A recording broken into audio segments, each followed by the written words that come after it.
Trong chúng ta hẳn sẽ có rất nhiều người mơ tưởng đến việc được sở hữu một hòn đảo nơi có thể tách biệt với cuộc sống thành thị bộn bề và để ta tận hưởng một khoảng không gian trong lành và yên tĩnh. Rất nhiều người giàu có hoặc nổi tiếng đều có trong tay ít nhiều vài hòn đảo cho riêng mình. Phần lớn những hòn đảo này đều có một diện tích khá lớn, có thể đủ để xây những ngôi nhà thật to, bể bơi, vườn tược, thậm chí là sân bóng. Nhưng bạn có bao giờ nghe đến một hòn đảo nhỏ xíu, chỉ đủ cho một căn nhà nho nhỏ và một cái cây bé bé thôi không?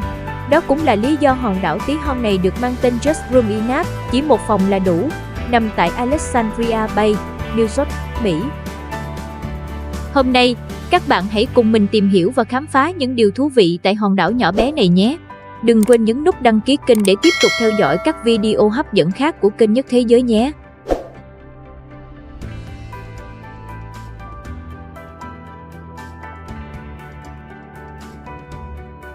Just Room Enough là một trong những điểm đến vô cùng kỳ lạ tại thành phố New York. Trái ngược với thành phố xa hoa kiều diễm là một hòn đảo nhỏ tách biệt cô độc giữa làn nước. Chính sự khác biệt này đã khiến nơi đây trở thành điểm hút khách hàng đầu. Thay vì dạo bước trên những con đường lớn hay mua sắm đắt đỏ, khách du lịch chọn hòn đảo nhỏ như một nơi thú vị để tận hưởng kỳ nghỉ của mình. Hòn đảo Just Room Enough nằm ở đâu? Đảo Just Room Enough là một phần của chuỗi đảo Thousand Island, quần đảo ngàn đảo. Theo thống kê chính thức, chuỗi đảo này bao gồm 1.864 đảo lớn nhỏ nằm sát nhau, bắt đầu từ phía đông bắc hồ Ontario dọc theo con sông Saint Laurent giữa đảo Hớt và đảo Imperial. Hòn đảo này là một phần của vịnh Alexandria, một phần ngôi làng của thị trấn Alexandria ở Jefferson County, New York. Đảo Just Room Enough là một hòn đảo nhỏ, nó chỉ có kích thước bằng một sân tennis, rất độc đáo ở New York, hầu như không đáp ứng được các yêu cầu về kích thước để đủ tiêu chuẩn là một hòn đảo. Bản thân hòn đảo này hiện không có trong sách kỷ lục Guinness Thế giới. Tuy nhiên, danh hiệu đó thuộc về Bishop Rock, một ngọn hải đăng cô đơn ngoài khơi quần đảo Sicily của Anh. Hòn đảo nhỏ có kích thước chỉ bằng một nửa Bishop Rock mà sách kỷ lục Guinness Thế giới tuyên bố là hòn đảo có người ở nhỏ nhất thế giới. Trên đảo chỉ có đúng một ngọn hải đăng hàng ngày chiếu rọi mặt biển cho tàu hàng đi qua. Nhưng nó đã mất vương miện vào năm 1982 sau khi ngọn hải đăng trên đảo được tự động hóa nên không cần con người điều khiển. Ban đầu, những người chủ đặt tên cho đảo là Hub. Tuy nhiên, sau khi được tổ chức kỷ lục Guinness công nhận đây là hòn đảo có thể ở được nhỏ nhất thế giới, họ đổi tên đảo thành Just Room Enough. Ngay từ tên gọi, bạn cũng có thể nhận ra sự bé nhỏ này. Just Room Enough, vừa đủ sống, vừa đủ rộng.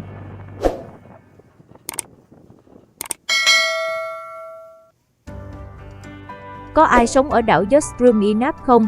Mang tên là hòn đảo có sự sống thì đương nhiên phải có chủ sở hữu riêng.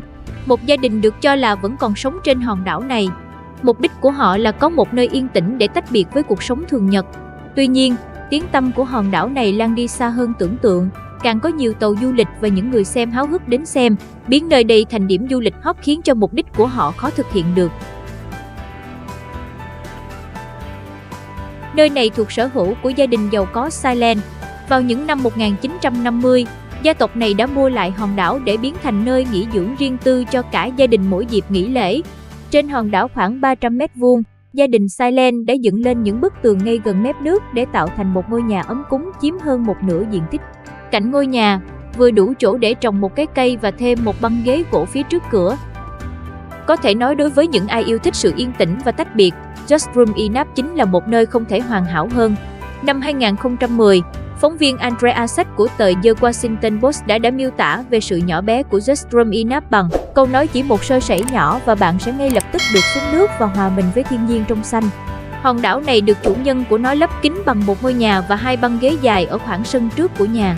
Hiện nay, trên đảo Just Room Enough, ngoài một ngôi nhà nhỏ và vài cây xanh, những người chủ đã cải tạo khoảnh sân bé xinh trước nhà thành bãi biển mini cát trắng có bàn và vài chiếc ghế phục vụ ngắm cảnh và sưởi nắng.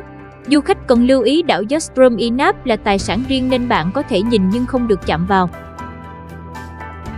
Nó thực sự là một hòn đảo. Đáng nói, trước khi nổi tiếng khắp thế giới như hiện nay, Just Room Enough không phải là một hòn đảo.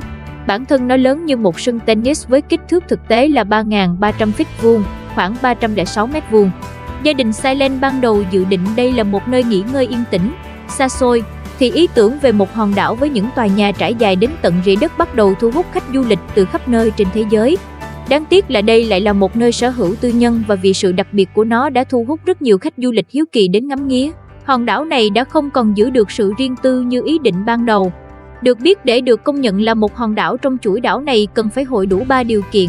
Đảo phải nhô lên mặt nước quanh năm, phải có diện tích lớn hơn 1 feet vuông, 0,093 mét vuông và phải có ít nhất một cái cây còn tươi tốt. Đảo Justrum Inap đáp ứng được tất cả những tiêu chí này. Bởi vì điều này, vâng, nó thực sự là một hòn đảo. Gia đình Silent đã phải nỗ lực rất nhiều để khiến bất động sản của họ đáp ứng các tiêu chí công nhận là một hòn đảo thuộc quần đảo ngàn đảo, bao gồm cả việc phải có diện tích lớn hơn 0,09 mét vuông, vẫn trồi lên mặt nước suốt cả năm và có ít nhất một cái cây. Được biết cái cây duy nhất trên đảo đã từng bị chết và người chủ đã kỳ công trồng đi trồng lại sau nhiều lần thất bại để đảm bảo chức danh đảo của mình. Chính vì thế trong Thousand Island có những hòn đảo chỉ đủ chỗ cho một người đứng, thậm chí một tảng đá nhô lên khỏi mặt nước cũng có thể gọi là đảo vì hội đủ 3 điều kiện trên. Khách du lịch có thể ghé thăm đảo Justrum Inap không? Bước đầu tiên là bạn cần săn tấm vé máy bay Eva Air đi New York. Sau khi đáp chuyến bay và ổn định cơ sở lưu trú, bạn có thể di chuyển ra vịnh Alexandria. Từ đây, bạn có thể thuê một chiếc thuyền hoặc một chuyến tham quan hòn đảo. Ngoài ra, bạn có thể liên hệ những đại lý tour thăm đảo trong thành phố để đi ghép đoàn.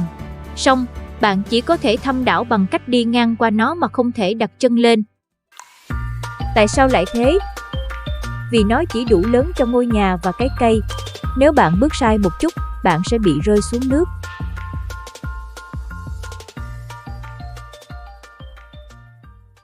Video hôm nay đến đây là kết thúc. Nếu các bạn cảm thấy video này hấp dẫn và hữu ích thì đừng quên đăng ký kênh, để lại bình luận bên dưới và chia sẻ video này giúp mình nhé. Xin chào và hẹn gặp lại các bạn ở các video tiếp theo.